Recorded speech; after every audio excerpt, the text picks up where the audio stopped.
안녕하세요. 경향신문 김준선 기자입니다. 오늘은 파주 인근에 범산골 캠핑장까지 왔습니다. 한국 GM의 준중형 세단이죠. 크루즈 디젤 모델이 나왔다고 합니다. 직접 한번 타보고 성능을 알아보도록 하겠습니다.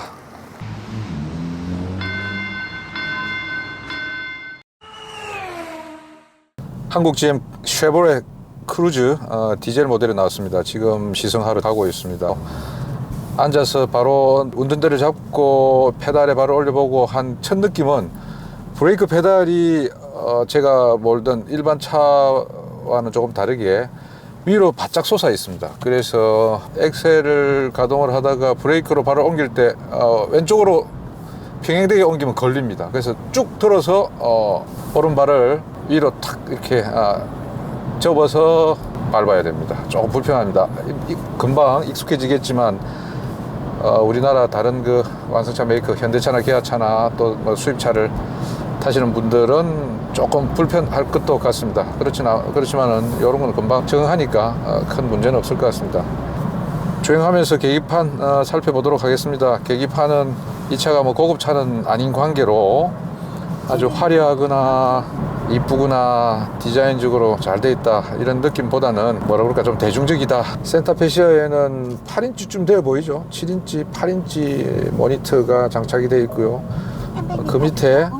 그 밑에는 뭐 여러 가지 볼륨 조정, 오디오 볼륨 조정 스위치와 공조 버튼들, 온도 조절 버튼들이 있는데 요런 뭐 다이얼 식으로 해서 조작하는데 힘은 들지 않겠습니다. 그런데 이 차를 사는 분들이 젊은 분들이 많은데요. 또 요즘 젊은 분들은 스마트폰식 이런 센터페시아 모니터, 터치스크린 방식의 터치스크린으로 모든 기능을 작동할 수 있는, 모든 기능을 동작시킬 수 있는 또 그런 계기판을, 그런 센터페시아 모니터를 좋아하는 분들도 계시더라고요. 온도 조절을 이걸로 하는군요. 여기에 온도 조절 버튼 안에 액정이 있어서 이렇게 온도를 조정할 수 있군요. 직관적으로 아주 뭐 쉽네요. 젊은이들은 이런 디자인 별로 안 좋아할 것 같습니다. 저는 개인적으로 이게 보기 좋네요. 준중형 차든 중형차든 대형차든 보면 이런 디자인 많지 않습니다. 근데 유럽 차들은 아직도 적극적으로 이런 디자인을 사용합니다. 이게 있음으로써 굉장히 그 측방, 옆면 그 시야가 아주 뭐 이렇게 좀 확보가 많이 됩니다. 보통 여기에 시커먼 게 붙어 있지 않습니까? 그러면서 이제 윈도우가 올라가고 내려오는 그런 길잡이 역할도 하고 그러는데, 길잡이는 있습니다만은 여기에 작은 창을 만들어서 그 사이드 미러 앞 시야도 이렇게 확보를 했습니다. 그런 디자인은 참 좋다고 생각하고요. 뭐 폭스바겐 골프라든지 제가 기억에 푸조 이런 저런 모델들도 이런 그 글래스를 많이 씁니다. 과거 차를 우리 박 팀장님 생각해 보시면 여기에다가 이 문을 아예 열 수 있는 것도 있지 않습니까? 있었습니다. 열고 돌리고 하는 거, 그 크롬 도금되어 있는 스위치가 있고 그런 거 기억나시죠? 네. 우리 70년대, 80년대 그런 거가 살아 있는 것 같습니다. 예. 그래서 좀 뭔가 옛날 생각도 나는 뭐 거기다가 시계도 트이고. 네. 그러니까 그런 장점들을 살린 거죠. 과거에 왜 그런 거 했겠습니까? 다 그런 필요가 있어서 그렇게 했겠죠. 우리 뒤에 지금 배동미 기자분이 디지털 영상팀에 이번에 새로 오셔서 수습을 끝내고 이런 시승에 처음 나와봤는데요. 그분을 좀 즐겁게 하기 위해서 제가 제주를 한번 피워보겠습니다. 뭐 차를 흔들리는 거 아니고요. 좀 신기할 텐데 요거 한번 봐주십시오. 이 차는 와이퍼가 이렇게 움직입니다. 좀 다른 거 못 느끼셨나요? 이 차 와이퍼가 이게 유리 닦는 거잖아요. 와이퍼가 이렇게 양쪽으로 벌어지잖아요. 보통 차들은 두 개가 같은 방향으로 가잖아요. 근데 이쪽은 왼쪽 건 왼쪽으로 하고 오른쪽 건 오른쪽으로 갑니다. 네, 되게 재밌죠. 요거 유럽차 옛날 차들은 이런 방식을 많이 썼는데 최근에 이런 차는 저는 처음 봤습니다. 이 차의 장점이 하나 더 있습니다. 준중형 차에서 좀 볼 수 없을 건데요. 스티어링 휠이 ESP라고 그러죠. 파워 어시스트를 해주는 그 장치가 이 렉 타입입니다. 칼럼 타입이 아닙니다. 칼럼 타입이라는 것은 우리 스티어링 휠하고 운전대와 바퀴를 연결시켜주는 그 축이 있습니다. 기둥이 있는데 그 가운데쯤에 전기 모터를 달아서 앞바퀴를 갖다가 좌우로 움직이게 하는 그 방식이 칼럼 타입입니다. 부품 원가가 좀 싼 대신에 이런 조향을 하는 느낌이 고속에서와 저속에서의 느낌이 좀 다르고 그런데 반대로 렉 타입이라고 있는데 렉 타입은 저 렉하고 피니언 기어가 있는 저쪽 아래 타이로드 쪽에 있습니다. 이게 차 바퀴 쪽에 모터가 장착이 됩니다. 그래서 모터 소음이 덜하고 더 좋은 장점으로는 이렇게 조향감이 굉장히 좋습니다. 그러니까 저속에서 고속에서 이렇게 핸들링을 할 때 핸들을 돌릴 때 차이가 별로 없고 아주 좋은 장점이죠. 이 고속이든 저속이든 조향하는 감각이 일관돼야 됩니다. 컨시스턴트 해야 되는데 그런 면에서는 렉 타입이 굉장히 장점이 있는데 이 차는 그런 장점을 잘 살린 것 같습니다. 크게 변화 없이 저속 고속에서 아까 출발 전 때 정지 상태에서도 의 느낌이나 지금 느낌이나 크게 다르지 않습니다.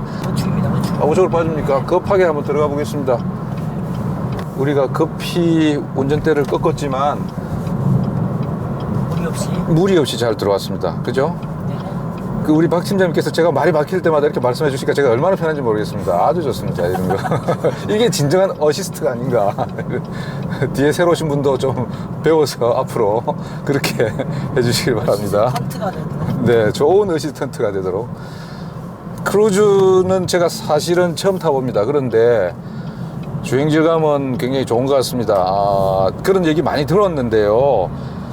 정말 다른 차를 몰던 분들도 이 운전대가 과거의 내 차처럼 자유롭고 자연스럽고 또 엑셀 페달도 아주 제 차 전에 몰던 차와 큰 차이가 없고 큰 차이 없이 자연스럽고 그런 그 장점은 있는 것 같습니다.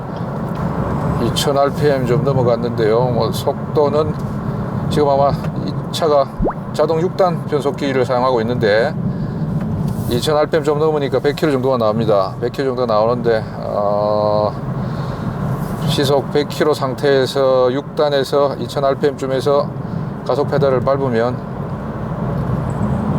엔진음이 좀 나옵니다. 아주 낮은 엔진음이 나오고 있습니다. 지금 85km, 90km 정도 되는데요. 풍절음이 좀 들어오고요. 이 차가 타이어가 225에 40 시리즈 굉장히 편평비가 낮은 아주 뭐 이렇게 성능이 좋은 타이어를 사용했는데 미쉐린 타이어를 사용하는데 18인치 휠이 끼워져 있습니다. 그래서 도로 사정이 안 좋으면 좀 많이 차가 튀거나 이렇게 직진이 잘 안 될 수 있는데 지금 뭐 자유로라서 그런 상황은 아니고 노면 소음도 타이어 소음도 별로 올라오는 것 같지 않습니다. 준중형 차에 18인치 225 편평비 40인 타이어를 많이 쓰지 않는데 참 특이합니다. 뭐 그런 점에서는 소비자들한테 좋겠죠. 중고속에서의 어떤 가속감을 아까도 말씀드렸는데 중고속에서의 가속감 100km 안팎에서의 가속감 그러니까 탑기어에서 6단 탑기어에서의 가속감도 나름대로 킥다운 하지 않고 그 상태에서의 가속감도 나쁘지 않고 좋은 것 같습니다. 매뉴얼로 한번 바꿔서 운전을 해 보겠습니다. 6단에서 5단으로 바꾸면 별 차이는 없고요. 4단도 크게 RPM이 떨어지거나 하지 않습니다. 3단으로 지금 한 70km가 좀 넘었는데요. 3단으로 시프트 다운을 하면 3,500, 4,000rpm에서 100km 정도가 나옵니다. 변속되는 속도는 그렇게 빠르지 않은 것 같습니다. 시프트 업 시에는 굉장히 부드럽게 변하고요. 시프트 다운을 해도 그렇게 큰 충격이나 이런 건 많지 않습니다. 전체적으로 100km 정도 달리면 차가 조금 시끄럽네요. 바람 소리가 많이 들어오고 3단에서의 가속감 참 좋고요. 4단으로 자동으로 바뀌는군요. 벌써 6단까지 바뀌어버렸네. 5단까지는 시프트 다운이 허용이 됩니다. 5단 100km 넘어가서는 5단 아래 4단으로는 기어 분석이 잘 안 되는군요. 왜냐면 RPM이 치솟기 때문에 엔진을 다칠 염려가 있습니다. 그래서 아마 막는 것 같습니다. 혼자 타시면 200kg 정도가 감량이 되기 때문에 매뉴얼로 차를 모시면 지금보다는 훨씬 스포티한 그런 주행이 가능할 것도 같습니다. 전체적으로 크루즈 운전대 감각은 참 좋은 것 같습니다. 저는 개인적으로 좋은 차는 이렇게 생각합니다. 차를 만지는 부분들, 차와 제 몸이 접촉하는 부분들의 감각이 제 몸과 맞아야 된다고 생각합니다. 그래서 손이 늘 닿는 운전대와 발이 늘 닿는 가속 페달 브레이크 감각은 참 좋아야 좋은 차가 되기 위한 가장 기본 조건이지 않나 이런 생각이 드는데, 그런 점에서 크루저는 운전대 좋다감, 주행감은 굉장히 좋습니다. 크루저는 달리기 성능은 참 좋군요. 아주 뭐라 그럴까요? 그 고급스러운, 아주 고급스러운 주행 질감이 나는 건 아니지만 젊은이들이 경쾌하게 달리기에는 참 좋은 것 같습니다. 확실히 국내 다른 완성체 업체의 동급 경쟁차들보다는 이 주행 질감은 좋은 것 같습니다. 이 차는 특히 차를 처음 사는 소비자들이 많이 선택하는 엔트리급 모델이기도 한데요. 엔트리급 모델을 사는 분들은 대체로 이제 젊은 분들이겠죠. 우리 뒤에 계시는 기자님하고 이런 연령대가 좀 비슷하거나 더 높거나 하는 분들이 이제 엔트리급 차를 많이 탈 텐데, 그런 분들은 또 소음이라든지 이런 건 많이 신경 안 쓸 것 같고, 뭔가 좀 짜릿하게 달리고 가속이 빨리 되고 코너링도 원활하게 되고 이런 차들을 좀 좋아하시겠죠. 그래서 그런 분들한테는 나름대로 잘 맞을 것으로 보이고요. 이 차가 서스펜션이 전류는 맥퍼슨 스트러스를 쓰고요, 후륜은 토션빔을 쓰는데요. 준중형 차량, 소형차에는 토션빔을 많이 씁니다. 그리고 SM6도 우리가 중형 세단이라고 그러는데, 르노 삼성차의 SM6도 이제 토션빔을 씁니다. 그러면서 이제 토션빔을 쓰면 승차감이 좀 떨어진다 이런 지적을 하시는 분들이 있는데, 엔지니어들은 또 그렇게 생각하지 않습니다. 토션빔도 세팅을 하기 나름인데, 세팅을 잘하면 좋은 승차감도 얻을 수 있고 코너링이라든지 이런 그런 그 기능도 높일 수 있다고 이렇게 얘기를 하는데요. 그게 틀린 말은 아닐 것 같고요. 지금 이 차도 토션빔이라고 하지만 특별하게 뭐 반듯한 길을 고속으로 달려서 그런지 모르겠습니다만은 토션빔이라고 승차감이 나쁘다거나 이런 표현은, 이런 생각은 들지 않습니다. 특히 이 타이어가 40 시리즈인데도 불구하고 도로에 잔진동이 올라오거나 하지는 않습니다. 정지 상태에서 출발할 때도 꽤 인원이 많이 탔는데 힘들어 하거나 이런 그 움직임은 보이지 않네요. 지금 스탑앤고 기능이 있어서 정지할 때마다, 정지하는 순간 거의 정지하는 순간 엔진이 꺼져 버립니다. 스탑앤고 기능으로 아마 연비를 조금은 높였을 것입니다. 자동차 업체에서 연비를 높이기 위해서 정말로 노력을 많이 한다고 그럽니다. 스탑앤고 기능을 넣고, 그 다음에 경량화를 하고, 또 무게를 주로 많이 이제 줄인다고 하는데요. 아까 한국 GM 임원분도 연비에 가장 중요한 게 무게다, 그러면서 무게 줄이기 위해서 뭐 노력을 많이 하고 있다고 그러는데, 앞서 말씀드렸듯이 우리는 뭐 4명이나 타서 오늘 나간 차들 중에서 연비가 가장 나쁘지 않을까 이런 생각을 하게 됩니다. 그럼에도 불구하고 지금 13.8km가 나왔네요. 리터당 13.8km가 나왔네요. 이 차를 현대차 아반떼와 기아차 K3하고 비교를 많이 하는데요. 제가 쭉 살펴보니까 참 유사합니다. 유사하고요. 엔진 마력은 아반떼가 1.6 디젤의 경우에 한 2마력 정도가 더 높습니다. 136마력이네요. 그리고 토크는 또 이 차가 더 높습니다. 토크는 현대차는 그 더블 클러치 트랜스미션을 쓰는데 30.6 정도가 나옵니다. 토크는 이 차가 한 2 정도 높죠. 그래서 이제 차의 특성이 또 다 다른데요. 무게는 비슷합니다. 무게는 18인치 타이어로 기준으로 하니까 1350km 정도, 디젤 모델입니다. 가솔린 모델이 한 1200km 정도 되고요.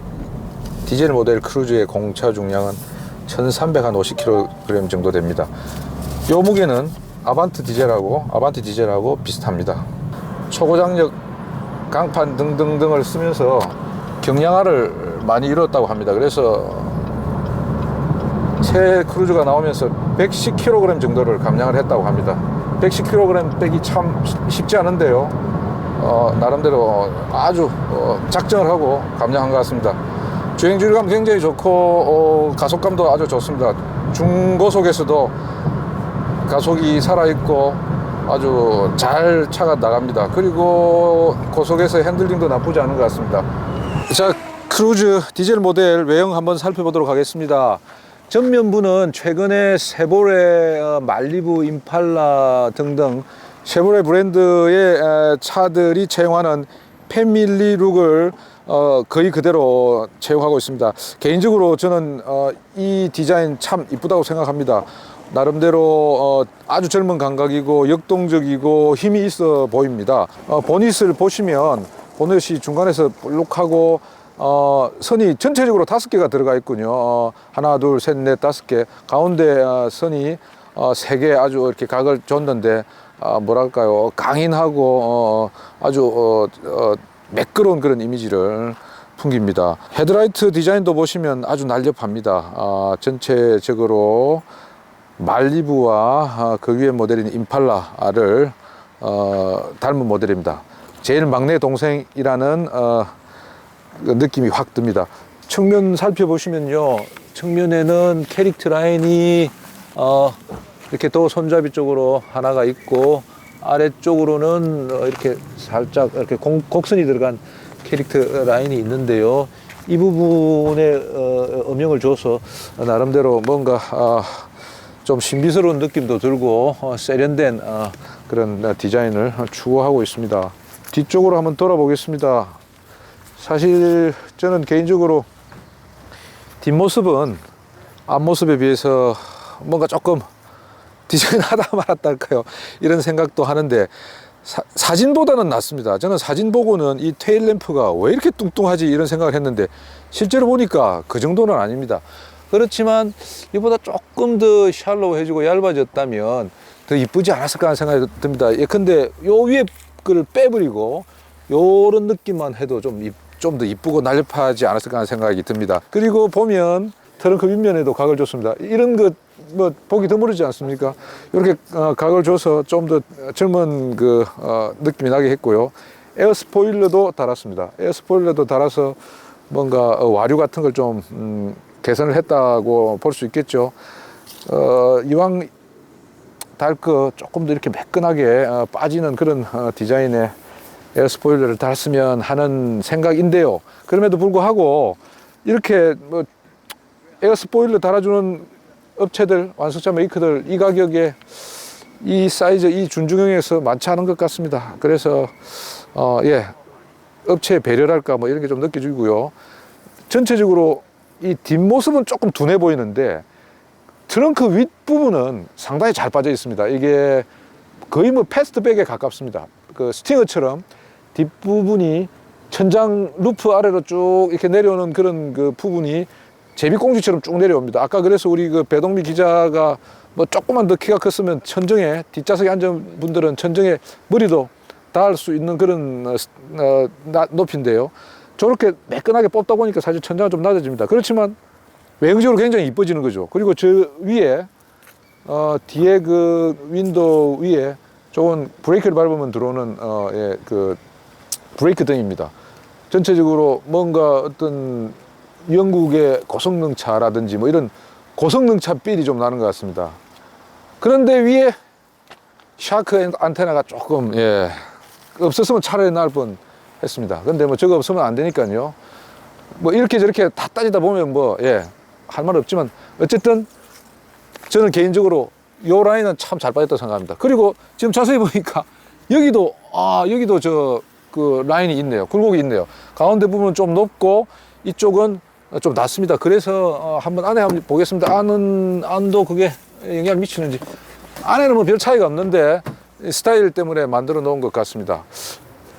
신경을 많이 쓴 것 같습니다. 저 전체적으로 루프하고 트렁크 윗면을 갖다가 저렇게 각주고 하는 그런 거는 잘 안 하는데, 저를 하다 보면 사실은 공정이 하나 더 늘면 원가도 조금 더 반영이 더 되겠죠. 왼쪽 측면은 잃고요. 위에 보면 요즘은 파노라 선루프 많이 사용하는데, 뭐 어떤 분들은 선루프 사이즈가 좀 적지 않나 이런 얘기도 하던데, 지금 보니까 크게 적은 것 같지는 않습니다. 그리고요, 앞에 앞바퀴 위에 팬더 부분에도 아주 강렬한 선을 넣었군요. 그래서 전체적으로 강인한, 앞서도 말씀드린 강인한 인상을 살린 것 같습니다. 어떤 분들이 보니까 이런 거 지적하시던데요. 이 우리 카메라를 갖다가 저 앞에서 좀 평행되게 한번 비춰봐 보시겠습니까? 요거 이런 거 텀이 있다 뭐 이런 거 지적하는데, 사실은 그건 좀 과도한 지적 같습니다. 이건 뭐냐 하면 과속 방지턱 같은 걸 넘을 때 이게 이제 프로텍트 역할을 하는 거죠. 연질의 고무로 만들어서 이게 없으면 이 바로 범퍼를 치겠죠. 도색이 뭐 까지고 그럴 텐데요. 그런 거 방지하는 용입니다. 그래서 사실은 이게 뭐 돌이 튀거나 뭐 이런 네네, 그거 방지하는 거고요. 그렇기 때문에 이게 꽉 붙으면 좋겠지만 특별히 그게 문제가 되는 거는 제가 볼 때는 아닌 것 같습니다. 이건 뭐 어디까지나 언더카바 또는 뭐 프로텍팅을 위한 프로텍터라고 이렇게 생각이 됩니다. 나름대로 전체적인 디자인은 참 뭐라 그럴까, 잘 빠진 것 같습니다. 크루즈, 말리부, 임팔라가 세 형제가 디자인은 지금까지 나온 그 어떤 모델보다도 훨씬 더 진일보했다는 생각이 듭니다. 자, 그러면 인테리어 한번 살펴볼까요? 크루즈 디젤 모델 실내로 들어왔습니다. 디젤이나 가솔린이나 뭐 특별히 달라진 건 없는 것 같습니다. 운전대 나름대로 바느질 잘 돼 있는 것 같고요. 뭐 그렇게 고급스러운 모델이 아니기 때문에 이 대부분 인조 가죽을 씁니다. 인조 가죽을 쓰는데 조금 더 가죽에 가까운 느낌이 나는 그런 인조 가죽을 썼으면 하는 그 생각이 듭니다. 아쉬움이 좀 있습니다. 그리고 굉장히 딱딱합니다. 거의 무슨 예전에 나무로 운전대를 만들기도 했는데 나무같이 딱딱합니다. 만져보시면 인조 가죽을 더 씌웠다라는 느낌이 거의 없을 정도로 딱딱합니다. 예, 그래서 이런 부분도 좀 뭐 개선이 됐으면 하고요. 대시보드 같은 경우에는 플라스틱과 또 이렇게 레자로 이렇게 나눠져 있는데요. 예, 뭐 특별하게 이런 것도 잘 붙어 있는데요. 또 차에 따라서 또 이런 부분이 뜨는 그런 차도 있던데, 이 차는 나름대로 잘 접착이 되어 있는 것 같습니다. 자, 시동을 한번 걸어 보겠습니다. 시동 걸린 후에 게이지가 전체적으로 오른쪽으로 한 바퀴 뺑 돌았다가 다시 갑니다. 왜 이러는지 모르겠는데 하여튼 뭐 재밌습니다. 그런 게 있고요. 대부분의 볼륨이라든지 온도 조절이라든지 하는 것들은, 메뉴를 찾는다는 것들은 우리 노브, 다이얼식 노브로 하게 되어 있습니다. 그래서 특별한 어려움 없이 작동을 할 수 있고요. 기어 레버를 아래 위로 한번 좀 움직여 보겠습니다. 부드럽게 잘 움직이는지 안 움직이는지를 보고 있는데요. 나름대로 부드럽게 잘 움직입니다.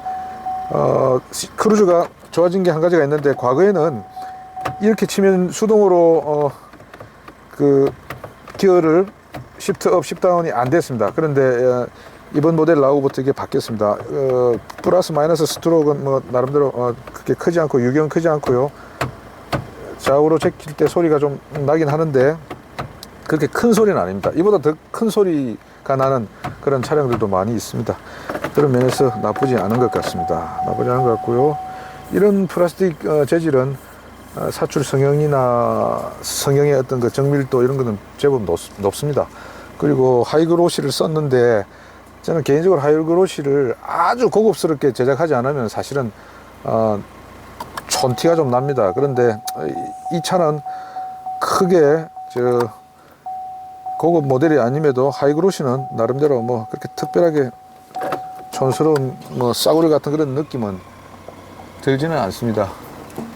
어떤 분 이 내장재를 보고 골판지 뭐 이런 말씀을 하시던데 골판지 같다 뭐 이런 지적을 하시는 분도 있는데 전혀 아닙니다. 그런 느낌 전혀 아니고 왜 이걸 골판지라고 그랬는지 모르겠는데 조금 이제 입자가 좀 이렇게 굵기는 합니다. 굵긴 하지만 의외로 뭐 과거에 이런 천장 재질보다는 이런 느낌이 오히려 더 고급스럽지 않나 저는 개인적으로 이런 생각이 듭니다. 시트 질감 한번 살펴볼까요? 시트는 천연 가죽은 아니고 인조 가죽으로 이렇게 더 씌워져 있는 것 같습니다. 조금 타봤는데 헤드레스트 머리 참 잘 잡아주고 있고요. 특별하게 디자인이나 장식이 없어도 나름대로 몸은 잘 감싸주는 그런 스타일인 것 같습니다. 뒷좌석 한번 타볼까요? 뒷좌석에 앉아서 얼마나 레그룸이나 헤드룸이 있는지 한번 살펴보도록 하겠습니다. 뒤로 가겠습니다.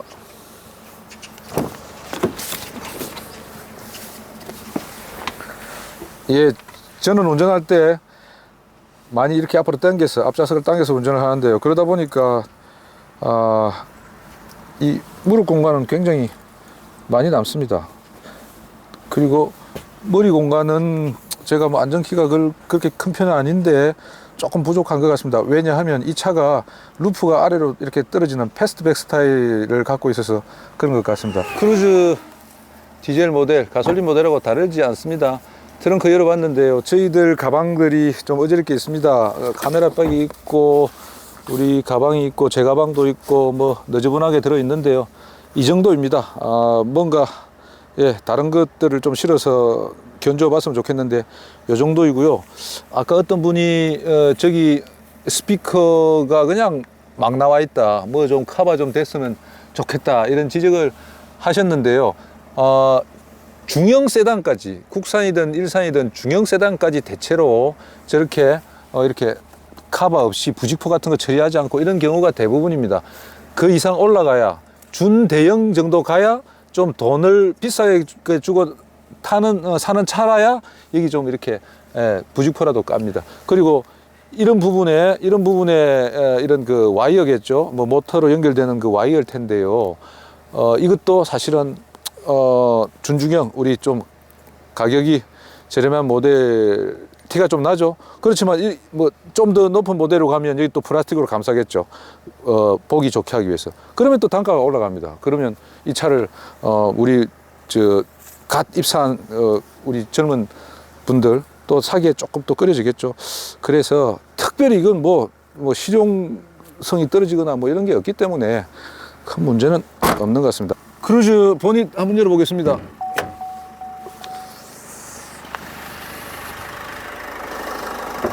안 열립니다.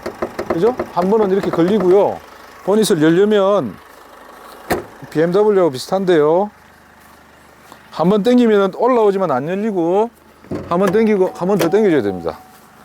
우리 2천만 원 안팎 가격의 준중형 세단들을 보면 사실 엔진룸은 뭐 이렇게 참 잘 정리되어 있다 이런 느낌은 받기 힘듭니다. 그런데 뭐 나름대로 크루즈는 정리가 좀 되어 있는 것 같습니다.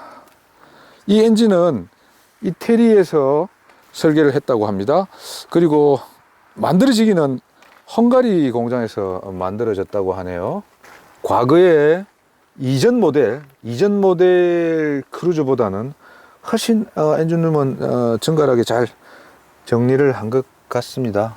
자, 엔진룸 그만 살펴보고요. 나머지 또 시승을 해보도록 하겠습니다. 특별히 전반부 시승에서는 큰 문제점 없이 뭐 재밌게 잘 달렸는데요. 근데 저를 또 이렇게 안 놔주네요. 시험애들 제가 팔이 안 좋은데 이거 왜 안 빠지나요? 아니 이게 이거 이러면 안 되죠. 다시 해보겠습니다. 이렇게 이제 고정을 합니다. 그 다음에 이렇게 떼는데 이건 조금 이게 돌아갑니다. 이게 사실 돌아가면 안 되겠죠. 고정이 돼 있으면 고정이 된 상태에서 뭐 이렇게 하면 그냥 빠지는데요. 이렇게 돌아가니까 이렇게 요런 게 고급차와 그냥 대중차의 차이가 아닌가 합니다. 이게 돌아가면 안 되겠죠. 어쨌든 GM에서 이런 것도 좀 제대로 좀 만들었으면 좋겠습니다. 이것도 너무 약한 것 같고요. 이건 진짜 좀 개선을 좀 해야 될 것 같고, 이런 것들 피복도 나와 있고 이런 부분들 뭐 연결시키면 좋을 텐데 오히려 뭐 연결시키면 더 안 좋을 수도 있다고 생각했는지 이렇고, 이것도 뭐 조금 정리는 테이핑한 것도 조금 거칠고 그렇죠. 자, 크루즈 디젤 모델 범산골 캠핑장을 떠나서 다시 출발지로 가도록 하겠습니다. 이번에는 와인딩이 좀 더 많이 펼쳐지는 그런 코스로 이렇게 가보도록 하겠습니다.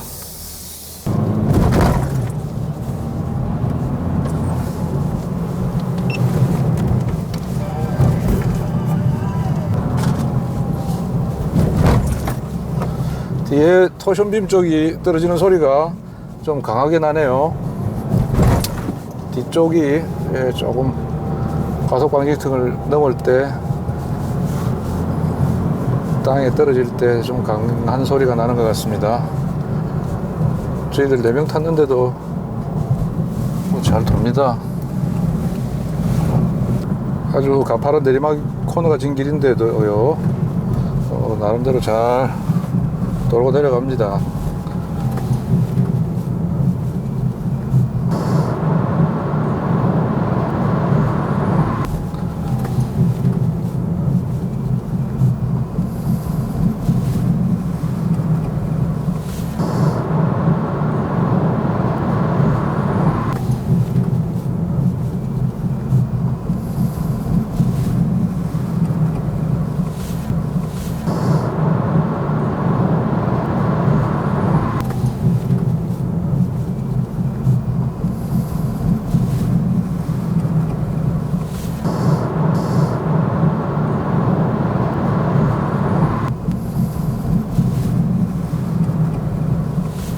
타이어 소리가 참 별로 안 나네요. 그렇게 빨리 달리지는 않아서 그런지 이 타이어가 참 좋은 것 같습니다. 나름대로 막 비명 지르는 타이어가 있는데 전혀 그러지 않네요. 롤링도 크게 많지 않습니다. 그렇지 않습니까? 롤링이 많지 않네요. 의외로 롤링이 많지 않네요. 우리 보닛 부분 노이즈가 아주 다이빙 하듯이 급브레이크를 잡으면 앞으로 꼬꾸리지도 않고 롤링도 많지 않고, 그렇게 빠른 속도는 아니지만 코너 돌고 하는데 참 스무스하고 재밌게 도는 것 같습니다. 전체적으로 그동은 참 좋네요. 크루즈의 명성이 허언은 아닌 것 같습니다. 그냥 바로 통과해 보겠습니다.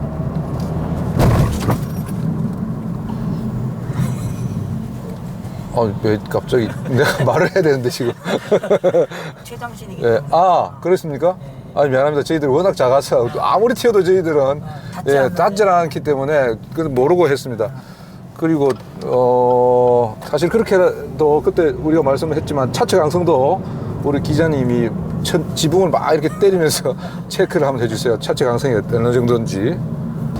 뒷바퀴 쪽이 아까도 말씀드렸다시피 뒷바퀴 쪽이 과속방지턱을 넘을 때는 소리가 많이 납니다.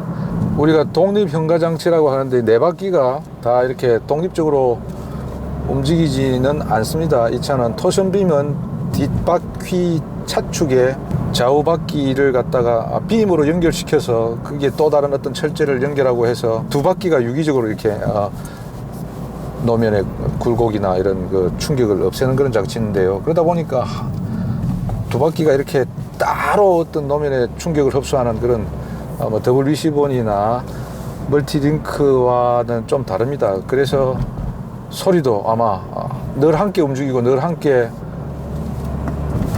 움직이다 보니 이렇게 좀 소리는 좀 큰 것 같습니다.